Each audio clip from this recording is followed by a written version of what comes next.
संध्याकाळची वेळ होती त्यामुळे घर झाडून घेतलं आणि मग चहा ठेवला. चहा ठेवल्यानंतर म्हटलं आता सकाळचे कपडे वाळले असते आणि त्यामुळे पटकन कपडे असे काढून घेतले आणि घड्या घालून घेतल्या. मग देवाला दिवाबत्ती केली.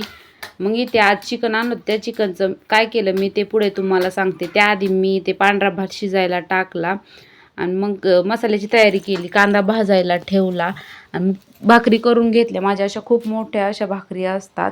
मग हळद मीठ लावून चिकन शिजायला टाकलं.